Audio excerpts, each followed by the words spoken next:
60대 사기, 노후를 노리는 함정과 그 속의 인간 심리. 60대는 인생의 한 고비를 넘은 시기다. 자녀들이 독립하고 직장 생활이 마무리되면서 비로소 나를 돌아볼 시간이 생긴다. 그동안 가족과 직장을 위해 달려온 세월이 지나고 이제는 건강과 여가, 그리고 하고 싶은 일에 집중할 수 있는 기회가 찾아온다. 하지만 바로 이 시기에 예상치 못한 새로운 위협이 다가온다. 그것은 단순한 금전 손해를 넘어 삶의 안정과 신뢰를 무너뜨릴 수 있는 사기다. 이 시기에는 노후 자금이 일정 수준 모여있고 사회적 경험과 인맥이 많아 겉으로는 쉽게 속지 않을 것처럼 보인다. 그러나 사기꾼들은 오히려 이 점을 역이용한다. 60대는 자산 규모가 크고 인간관계가 폭넓으며 나를 함부로 속일 사람은 없다는 자존심과 신뢰가 자리 잡아 있는 경우가 많다. 여기에 오랜 친구나 지인과의 관계에서 오는 경계심의 약화, 그리고 마지막으로 한 번 더 도전해볼까 하는 투자 욕구가 맞물리면 위험에 노출되기 쉽다. 또한 디지털 환경 변화에 적응하는 속도가 젊은 세대보다 느릴 수 있어 온라인 사기나 전자금융 사기의 표적이 되기도 한다. 특히 스마트폰 메신저, SNS, 문자 메시지 등 새로운 접근 방식을 활용하는 사기꾼들에게는 기술적 장벽이 피해자의 방심을 유도하는 도구로 작용한다. 이런 복합적인 요인으로 인해 사기꾼들은 60대를 경험 많지만 경계심은 상대적으로 낮은 이상적인 타깃으로 간주한다. 김영수 씨는 은퇴 후 수십 년간 모아온 여유 자금을 은행에 예치하며 조심스럽게 노후를 준비하고 있었다. 그러던 어느 날 오랜만에 연락 온 친구가 고수익 안전 투자라는 달콤한 제안을 꺼냈다. 친구는 마치 본인도 직접 투자해 이미 큰 수익을 거둔 듯 자신감 넘치는 어조로 설명했고, 심지어 정식 계약서와 그럴듯한 사업계획서까지 보여주며 신뢰를 심어주었다. 김 씨는 처음엔 낯선 제안에 경계심을 가졌지만 수십 년 쌓인 인연과 오랜 우정을 믿고 마음을 열었다. 투자 과정에서도 친구는 계속 안심시키며 진행 상황을 보고했고, 김 씨는 점점 의심을 거두었다. 그러나 몇 달 뒤 약속된 수익금은커녕 투자금 전액이 감쪽같이 사라졌다. 연락이 두절된 친구의 모습이 현실로 다가오자 김 씨는 큰 충격과 배신감을 느꼈고 그제야 깨달았다. 사기는 낯선 사람보다 오히려 아는 사람이라는 가면을 쓴 채 더 자연스럽게, 더 깊숙이 다가올 수 있다는 사실을 말이다. 사기의 유형은 다양하다. 첫째, 무료 체험을 미끼로 접근해 고가의 상품을 강매하는 건강보조제 판매. 이 사기는 주로 방문 판매 형태로 이루어진다. 판매원은 건강검진 무료 서비스를 내세워 피해자의 집에 들어온다. 처음에는 혈압 측정, 간단한 건강 상담, 체성분 분석 등 누구나 받을 수 있는 서비스를 제공하며 친근감을 형성한다. 이후 체험용이라며 건강보조제를 시음하게 하거나 간단한 사용법을 안내하면서 마치 당장 복용하지 않으면 건강이 악화될 것처럼 불안감을 조성한다. 이 과정에서 고액의 제품 패키지를 제안하고 계약서에 서명하면 각종 서비스나 혜택을 제공하겠다고 설득한다. 피해자는 무료 서비스와 판매원의 친절함에 마음이 열려 경계심이 약해지고 결국 수백만 원에 이르는 계약서에 서명하게 된다. 서명 후에는 환불이 어렵거나 계약 해지를 위해 복잡한 절차를 거쳐야 한다는 사실을 뒤늦게 알게 되면서 피해가 발생한다. 일부 사례에서는 판매원이 팀을 이뤄 여러 날에 걸쳐 방문하며 피해자의 가족이 없을 때 집중적으로 공략하기도 한다. 이러한 방식은 특히 홀로 사는 노년층에게 큰 위협이 된다. 둘째, 급전이 필요하다는 핑계로 돈을 빌린 뒤 잠적하는 지인. 이 유형은 겉으로 보기에는 전혀 의심스럽지 않은 인물들이 주로 가해자다. 오랜 친구, 가까운 친척, 혹은 오랫동안 알고 지낸 동네 지인처럼 평생 믿어온 사람이 갑자기 연락을 해온다. 처음에는 안부를 묻거나 가벼운 대화를 나누며 친밀감을 회복한 뒤 서서히 사적인 어려움 이야기를 꺼낸다. 갑작스러운 교통사고로 병원비가 필요하다거나 급하게 막아야 하는 어음이 있다. 사업이 잠깐 자금난에 빠졌다와 같은 사유를 들며 일정 금액을 빌려달라고 요청한다. 피해자는 오랜 인연과 신뢰 때문에 별다른 의심 없이 돈을 건네게 된다.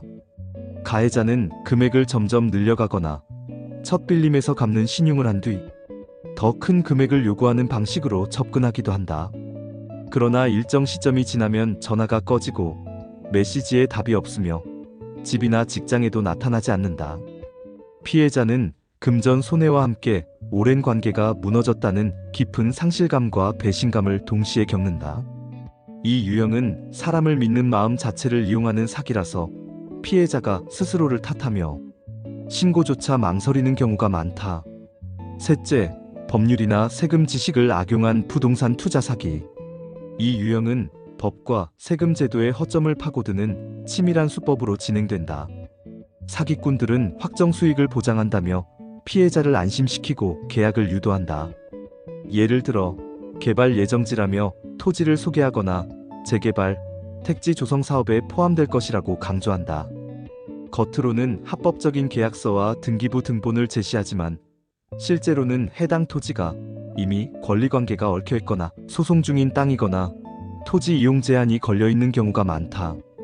일부는 허위 개발 계획서를 만들어 지방자치단체의 도장을 위조하거나 전문가를 사칭한 인물을 동석시켜 신뢰도를 높인다. 피해자는 법률 용어와 절차를 잘 알지 못해 서류의 진위 여부를 확인하지 못하고 이 분야에 오래 종사한 전문가라는 말에 속아 계약을 체결한다. 계약 후에는 개발 계획이 무산되거나 토지 가치가 폭락해 투자금을 회수할 수 없게 되며 사기꾼은 이미 자취를 감춘 뒤다. 이 사기는 단순히 금전 피해를 넘어서 법과 제도에 대한 불신까지 심어 심리적 상처를 깊게 남긴다. 넷째, 전화나 문자로 공공기관을 사칭해 금전을 요구하는 보이스피싱. 이 사기는 정교하게 준비된 대본과 심리 압박을 통해 피해자를 속박한다. 범인들은 세금 미납, 범죄 연루, 금융계좌 불법 사용 등 긴급하고 심각한 상황을 꾸며 피해자에게 전화를 건다.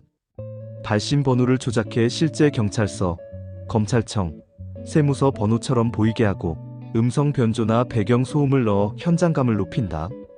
대화 초반에는 피해자의 인적사항과 금융 정보를 은밀히 캐내고 이어서 즉시 송금하지 않으면 구속된다거나 당장 조치하지 않으면 재산이 전부 압류된다는 식으로 강하게 협박한다. 일부는 전화 연결을 다른 수사관이나 검사에게 넘기는 척하며 조직적으로 역할을 분담하고 피해자가 믿음을 가지도록 공문서와 유사한 이미지를 문자나 메신저로 전송한다. 또 다른 수법으로는 범죄 피해자 계좌, 안전 보관을 명목으로 금액을 특정 계좌로 이체하게 하거나 현금을 인출해 전달하도록 지시한다. 피해자는 공포와 당혹감 속에서 논리적 판단이 마비되고 짧은 시간 안에 큰 금액을 송금하는 경우가 많다. 이 과정에서 범인들은 피해자가 주위에 도움을 청하지 못하게 통화 상태를 유지한 채 계속 심리 압박을 가한다. 사건이 끝난 뒤 피해자는 단순한 금전 손실뿐 아니라 깊은 불안감과 자기 비난에 시달리게 된다. 다섯째, 해외 투자나 외환 거래를 미끼로 한 고수익 사기. 이 수법은 주로 국제금융 전문가나 해외 네트워크를 가진 투자 고문을 자처하는 인물들이 등장한다. 그들은 세련된 외모와 유창한 외국어 실력, 해외 출장 사진과 같은 시각 자료를 활용해 신뢰를 쌓는다. 실체가 없는 페이퍼 컴퍼니나 허위 계좌를 내세워 짧은 기간 안에 30에서 50%에 달하는 높은 수익을 보장한다고 장담한다. 피해자들에게는 투자 설명서, 해외 송금 내역서, 가짜 수익 보고서 등을 주기적으로 제공하며 투자가 잘 굴러가고 있다는 착각을 심어준다. 초기에는 소액을 실제로 지급해 이익 실현 경험을 주고 이후 더 큰 금액을 넣게 유도한다. 그러나 일정 시점이 되면 연락이 두절되고 투자금 전액이 해외로 빠져나가거나 계좌 자체가 폐쇄된다. 피해자는 국제거래 특성상 법적 대응이 복잡하고 시간이 오래 걸려 사실상 회수가 불가능한 상황에 직면한다. 일부는 해외 금융제도를 빌미로 세금, 송금 수수료, 법적, 보증금 명목의 추가 입금을 요구하며 피해를 키운다. 이 방식은 고수익과 글로벌 이미지를 결합해 60대의 투자 욕구와 국제 감각에 대한 동경을 동시에 자극하는 것이 특징이다. 여섯째, 복권경품 당첨을 미끼로 세금을 선납하게 하는 이벤트 사기. 이 사기는 피해자의 기대감과 흥분을 이용하는 전형적인 심리전이다. 사기꾼들은 전화, 문자, 이메일, 심지어 소셜미디어 메시지를 통해 피해자에게 당첨 축하 소식을 전한다. 메시지에는 실제 유명 브랜드나 공영방송 로고가 포함되어 있어 진짜처럼 보이도록 위장한다. 이어서 수령을 위해 세금, 수수료, 통관, 비용 등의 명목으로 일정 금액을 선납해야 한다고 설명한다. 피해자가 의심을 표하면 지금 납부하지 않으면 당첨이 취소된다거나 오늘이 수령, 마감일이라는 긴박한 상황을 만들어 판단력을 흐리게 한다. 일부는 가짜 당첨 확인 사이트를 만들어 피해자가 직접 조회할 수 있게 하여 당첨이 사실이라는 확신을 심어준다.